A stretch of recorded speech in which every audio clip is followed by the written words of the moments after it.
crisis as the United Nations has called on President Bola Ahmed Tinubu to make dedicated budgetary allocation to curb food insecurity.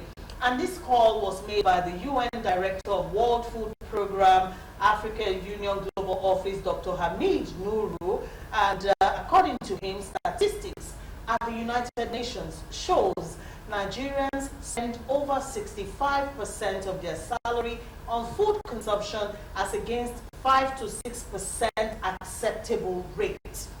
Adding that this is unacceptable. All right. Now, he went on to say the country's future is bleak without food security, and it's not the oil, gold, diamond, and other natural resources that can guarantee Nigeria's future, but food security, which is now directly linked to national security. Okay, so let's start from it. Okay, Mr. Ezukama, according to the UN director, what is acceptable globally for you to spend on food is between 5 to 6% on whatever you earn. That's one for the white man.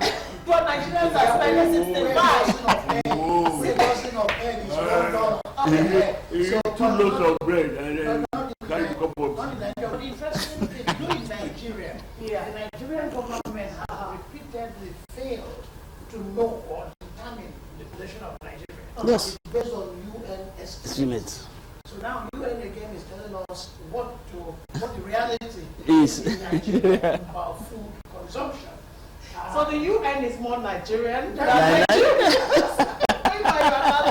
Go ahead. Our independence, we're a sovereign nation. Mr. Ezukama, your sarcasm sometimes.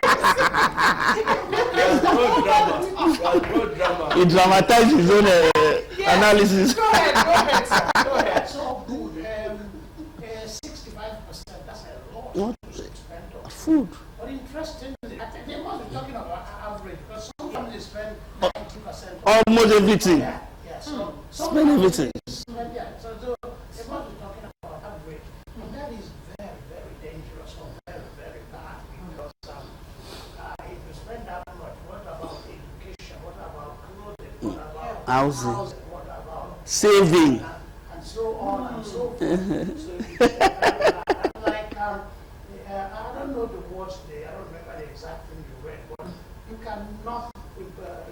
Most countries of the world started industrializing after they had a successful agricultural revolution. Okay. You must settle food before you make the next step.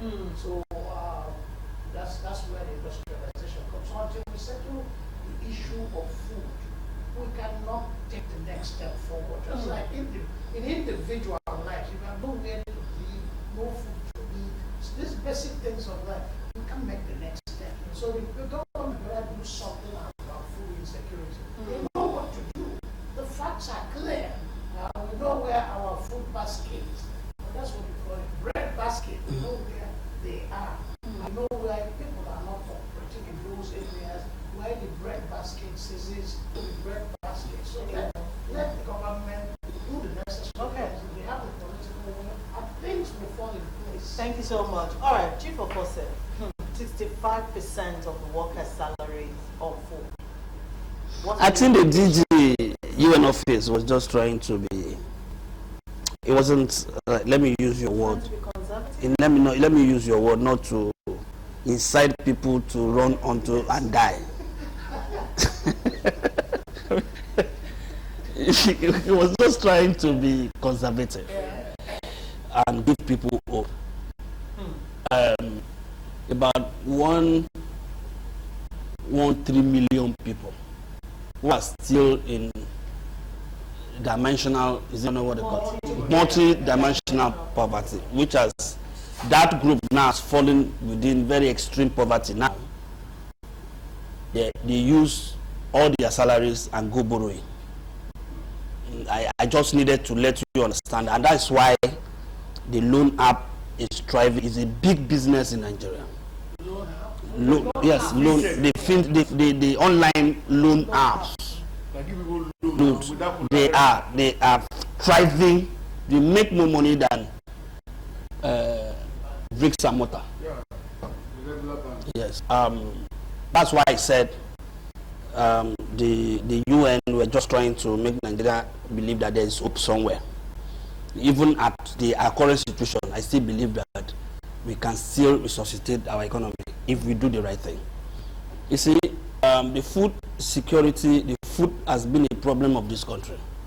Listen, a lot of people that run away from this country to other countries to suffer because I've in constant touch with them, my friends who left, they are regretting that, look, even what they were doing in Nigeria at that time seems better than the life they are living now. Because there is an African proverb that you can't learn the use of left hand in old age. So when you now begin to go, when you are over 50, now run to another place to start life, it becomes very difficult because the things that you used to do when you were younger, you no longer can do them. Most of them were afraid of food. All right? Mr. Grandma was mentioning a lot of things. For your salary, in only your salary, you must take, thank goodness, we don't pay rentage weekly or daily. It is annually. You must continually save for rents from your salary. For instance, if you earn 5,000, you must take a bit of it and put for rent, keep somewhere. Because by the time your rent expires, you may not have the luxury of having a lump sum to pay. You clothing, especially for the kids, if you have young children, they grow every day, so you continue to buy clothes. Feeding, which is the most difficult thing now in Nigeria. Education, people in our economy today, people have the choices of not sending their children to school. Nothing will happen. Yes, I have a lot of them I live in a suburb, Abulegba. Go there and see so many children. I have taken about 3 with my own meager income to say at least you get to say primary and secondary. I can stop there. All right, at least for to read. Go and see them. They are everywhere. So you can't even talk to them about food when they are not looking well, because we know they are heavily malnourished. So the problem has been there, but the government have not seen it. The government are putting the money that they're supposed to put in food, in agriculture, into things that they need. And allow the presidency has set up another fund for family. I don't know what that means. In whatever terms that they call it, if it's still going to be an handout, I say no to it. By now, even if we need to go and beg the bandit in the north, that please, we are on our knees. Please, what we are going to do, that this money we are going to, this handout we give to you, we will give you, allow them to plant. Because that is where our food is coming from. That the Benway is where when the people cannot go to farm, there is nothing anybody can do. You can't import food that will save everybody in this country. It's not petroleum product that people have choices to use. There are people that have never bought petrol in their life and they will never buy petrol in their life. As far as I'm concerned, there are people in my village, some people don't know what petrol is, but the kerosene is better for them. They love kerosene because that's what they use in cooking. So at the end of the day, we keep having this data thrown at our faces all the time. What do we do with it? You will see tomorrow, see a government agency, a government appointee coming with a press release that don't mind the UN. They don't know what they are talking about. So in the end, what do we do? Please, at this point, Mr. Government, we don't want to protest. We want to beg you. We want to beg now, please, do something about this one. No protest, oh. We are sorry for all the protests we have done. Now, coming up on this, it's unfortunate because the thing started from food inadequacy. We had shortage, inadequacy, banditry, kidnapping, terrorism, robbery, pushed us into insecurity. Now, for those who are declared multi-dimensional, they are just not multi now. They have become extreme, a lot more poorer than we were, and it's not funny. If you eat on the street, like I do most of my afternoons, the moment you sit down in an average place and order for food, somebody is coming, able-bodied, not necessarily wrong or dirty, coming to beg you for food. It's not asking for money. And the last time I did that, the person just took fall out of my back. He didn't ask for meat. He just ate. So he was really hungry. That he's hungry. Yeah. It's not a joke that people are hungry. Nowadays, when you do a party, open house party, people invade your party, not because they love you, they will go and dress well and be You say Sukama is not part of it because he spent last weekend. Sukama went where he was invited. Yes. We have to find out he was invited. You know, they will be presentable enough to stroll in. All because they want to eat. Yes. I have seen it severally. Offer them the they will take. Listen, if they have rice first, if they ask again, they will take a bite. You know, it is serious. I know that government is rolling out plans, funding, but it's not getting to where it's supported. And if it's not getting it's in there, activity will not happen. With a friend of mine, we have a farm in Zoro in Delta State. We did 100 acres of cassava about 4 years ago. Because of our location, which was behind the river, and we had to go there to stop herdsmen from invading our farm. Unfortunately, there was flooding. We couldn't get a bag of garri from all of that. Now we want to go back. We needed funding. We've written to the state, we've written that nobody is answering. Let it not be that those who have no business farming, who don't even know what gardening is, talk of farming, are the ones applying for and get it in this. No, that's the reality.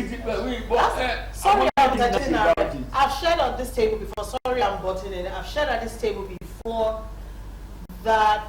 Well, I'm not going to mention names. People sent me, messages to do a registration for granite farm. I've never farmed in my life. Like, I say you don't. So even if I'm going to farm, it's not granite. Hello. For me to get access to loans that were for granite farmers, and it was real because I know people who got that money who were not farmers.